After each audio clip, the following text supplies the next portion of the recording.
आ, नमस्ते। मैं अभी डीआईजी ऑफिस में आई हूँ।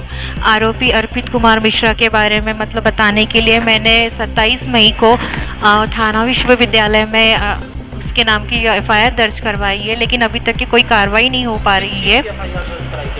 मैंने 376 उसके ऊपर खिलाफ मतलब धारा लगी है, तो उसकी मैंने कंप्लेंट की है, बट लेकिन मुझे पुलिस वालों की तरफ से अभी तक के कुछ बताया नहीं जा रहा है। उसका नंबर सिर्फ ट्रेस लोकेशन के लिए दिया है, बोलते हैं जब ट्रेस हो जाएगा तो आपको बता देंगे, हम अपना काम खुद करते हैं और हमको जब आपकी ज़रूरत पड़ेगी तो हम आपको खुद ही बता देंगे, ऐसा वो कह रहे हैं।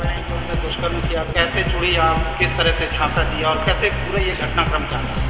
सर 2 महीने पहले जैसे 2023 में मार्च महीने से हम लोगों की फेसबुक के माध्यम से बात हुई थी।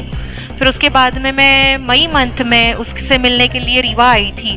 फिर जब वो मुझे फर्स्ट टाइम अपने घर लेके गया था तो उसके घर में अनंतपुर में वो रहता है, रीवा उसका खुद का घर है, तो वहाँ पे फर्स्ट टाइम उसने मेरे साथ में 14 मई 2023 को मतलब जोर ज़बरदस्ती की थी। और वो प्रॉपर रहने वाला लाल गांव का है, उसकी पूरी फैमिली लाल गांव में रहती है। तो अभी तक के पुलिस वालों की तरफ से भी मतलब मुझे कुछ पता नहीं चल रहा है। क्या शादी का झांसा दे रहा था? फर्स्ट टाइम एक्चुअली उसने मुझसे कुछ पूछा ही नहीं, कुछ नहीं। मतलब मैं जब यहाँ आई थी मैं किसी को जानती नहीं थी, उसके घर पे रुकी थी, मैं अलग बेड पे सोई थी, वो अलग था। अचानक से वो मतलब उठकर आ गया रात में और मतलब वो स्टार्ट हो गया और मतलब मैं एकदम बहुत डर गई थी। और उसने आजू बाजू में मतलब चिल्लाने से भी मना कर दिया था, सब रिश्तेदार रहते तो थोड़ा सा घबरा गई थी। पर मतलब मैंने ये किया था अपने आप को बचाने की कोशिश, बट लेकिन मैं बहुत चिल्लाई नहीं, क्योंकि मैं भी खुद डर गई थी कि मतलब मैं उसके घर गई हूँ तो लोग मुझे ही गलत कहेंगे। पर इस बात की जानकारी मैंने कुछ दिन के बाद में उसकी सिस्टर को दी थी कि उसके भाई ने मेरे साथ ऐसा ऐसा किया है करके। तो उसने मुझसे कहा था कि लड़का कोई भी हो, मेरा भाई क्यों ना हो, बोले आप उनके घर जाएगी तो वो अकेले देखेगा तो ये सब चीज़ें करेगा ही, और मेरे पेरेंट्स को पता चल जाएगा तो वो दोनों को जान से मार देंगे। तो इसके डर के मारे में मतलब किसी को फिर बताई ही नहीं, पर उनकी सिस्टर को ये सूचना दी थी मैंने। और मैंने अभी 2 साल से फिर उसका मेरे घर में लगातार आना जाना रहता था, रात में भी कभी आता था, रात भर रुकता था, दिन में आता था, आस पड़ोस सबको पता है ये सब चीज़ें। और उसी के वजह से मतलब मुझे घर खाली करना पड़ता था क्योंकि वो आता जाता था। आपको शादी के आश्वासन? जी जी जी जी, उसने हमेशा मुझसे ये कहा था कि मुझे आपसे शादी करने में कोई आपत्ति नहीं है और आप मुझे मतलब इतना मेरे प्रोग्राम को की समझती है तो आपसे शादी करके तो मतलब मुझे बेनिफिट ही है कि मतलब आपके साथ करूँगा शादी तो अच्छा रहेगा, ये सब चीज़ें कहता रहता था। आप दोनों के बीच में अचानक ऐसी कौन सी चीज़ें निकल के सामने आई कि दूरियां बढ़ गई और मामला थाने तक पहुँच गया?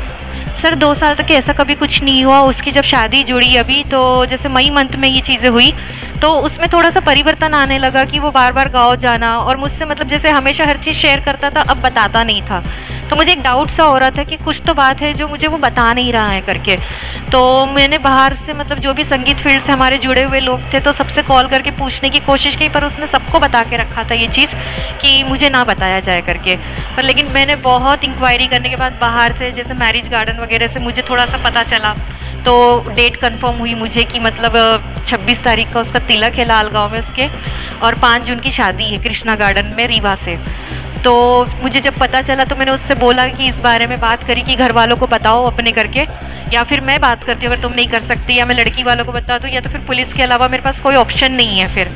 तो उसने मुझसे वक्त मांगा 25 तारीख को तक कि उसने मुझे लास्ट टाइम मतलब मैं 25 को पहले एफआईआर करने गई थी तो उसने मुझसे कहा था कि मत करना एफआईआर वगैरह, बोले मैं घर वालों से बात कर रहा हूँ, कुछ तो सोल्यूशन निकालते हैं और मैं आता हूँ, आज ही आता हूँ या मैं कल तक कि तुम्हारे पास आता है। 1 दिन का वक्त मुझे वक्त मांगा उन्होंने। तो मैंने कहा कि ठीक है इतना दिन दिया है तो 1 दिन का और वक्त दे देती हूँ करके मैं। तो फिर 26 तारीख को उसने तिलक वाले दिन से फ़ोन ही उठाना बंद कर दिया मेरा, सुबह से शाम हो गई फ़ोन नहीं उठा रहा था मेरा। फिर मैं उसके घर लाल गांव के लिए निकल गई, अकेली चले गई मैं बस में बैठ के। पर ये चीज़ की सूचना उन लोगों को थी कि मैं आ रही हूँ करके, तो उसने अपने बुआ के लड़के प्रयाग मिश्रा और उसी के एक दोस्त क्षितिज नाम के लड़के को भेजा, जिन्होंने जहाँ से बस रुकती है वहीं से मुझे कार में बिठाया और थोड़ा सा आगे ले जाके उसी के घर के पास एक मैदान था, वहाँ पे बैठकर वो लोग मतलब मुझसे समझाने लगे कि उसकी बदनामी हो जाएगी, ऐसा है मतलब जो भी चीज़ें हैं तो छोड़ दीजिए ऐसा वैसा करके। तो फिर मैंने कहा एफआईआर होने के बाद क्या उस परिवार द्वारा अभी भी धमकियां दी जा रही हैं? जी, मेरे जो बयान है, मेरी पड़ोसी है जो यहाँ पे अभी रहती है, तो उसने मुझे बताया था कि वो कह रहे हैं कि मतलब अर्पित ने मतलब बोला है कि मतलब तुमने क्यों गवाही दी, अपनी गवाही वापस ले लो करके, ये सब चीज़ें बोली जा रही है। सर ये लोग मतलब इनके जितने भी रिश्तेदार हैं, जैसे इसके चाचा का फ़ोन आया था मुझे, उसके वो जो बुआ के लड़के वगैरह हैं, इन लोगों ने मुझे कॉल किया था और इन्होंने गाड़ी में बैठकर भी मतलब मुझसे चीज़ें कही थी कि अगर हमारे घर वाले आपको देख लेंगे, बोले लाल गांव में, तो बोले आपके छोटे छोटे टुकड़े कर कर आपको मार देंगे, पता भी नहीं चलेगा कब वाटरफॉल में फेंक दिया आपको करके। तो ये सब चीज़ें मतलब लोग बोल रहे थे जी। लड़के का नाम क्या है, आरोपी का नाम क्या है? अर्पित कुमार मिश्रा। पिताजी का नाम? दिनकर प्रसाद मिश्रा। रहता कहाँ है? ये प्रॉपर लाल गांव का ही रहने वाला है और इनका अनंतपुर रीवा में भी खुद का घर है जहाँ वो अकेला रहता था।